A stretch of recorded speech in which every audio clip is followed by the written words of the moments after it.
మేడ్చల్ జిల్లా Boduppal Siddhartha public school ముందు విద్యార్థులు తల్లిదండ్రులు ఆందోళనకు దిగారు. పెంచిన ఫీజులు వెంటనే తగ్గించాలని డిమాండ్ చేశారు. అడ్మిషన్ సమయంలో స్కూల్ యాజమాన్యం ప్రతి ఏడాది 5% ఫీజులు పెంచాల్సి ఉండగా 15% మేర స్కూల్ ఫీజులు పెంచుతున్నారని ఆరోపించారు పేరెంట్స్. ఫీజు లేటుగా చెల్లిస్తే పెనాల్టీ ఫీజు వసూలు చేస్తున్నారని ఆగ్రహం వ్యక్తం చేశారు విద్యార్థుల తల్లిదండ్రులు.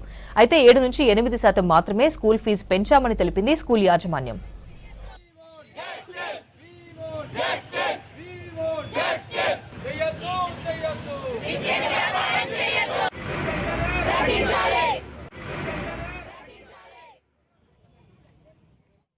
ఇక్కడ ప్రొటెస్ట్ ఏంటంటే వీళ్ళు ఒక స్ట్రక్చర్ ప్రకారము ఫీజులు పెంచట్లేదు. మేజర్గా ఏంటంటే 5% మాకు పెంచుతామని స్టార్టింగ్లో చెప్పిండ్రు, కానీ దాని ప్రకారం పెరగట్లేదు. పోలీస్ వాళ్ళకు యంత్రాంగానికి కూడా ఇన్ఫర్మేషన్ ఇవ్వడం జరిగింది. ఇలాంటి ఫీజులు పెంచుతున్నారు.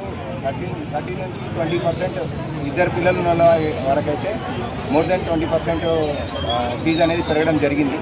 సో దీన్ని ఇమ్మీడియట్గా దాని మీద ఒక విచారణ చేసి మాకు నార్మల్గా మాకు ఏదైతే కమిట్మెంట్ ఇచ్చిండ్రో 5 to 8% వరకే మా ఫీజులు పెంచి ఇస్తే మేమందరం ఫీజులు కట్టి మా పిల్లల్ని స్కూల్కి పంపడానికి మేము ఇష్టంగా చూపిస్తున్నాం. ఇంకొకటి ఏంటంటే మేనేజ్మెంట్ ఏదైనా పెంచిందంటే ఏదైనా ఒక స్ట్రక్చర్ ఉండాలి. అనవసరంగా నేను ఇంత పెంచేస్తాము అంత పెంచేస్తామంటే కట్టే వాళ్ళకి మూసే వాళ్ళకి బరువు తెలుస్తుంది. మేము ఆ విధంగానే మేనేజ్మెంట్ మీద అసంతృప్తితో ఈ నిరసన అనేది జరుపుతున్నాం.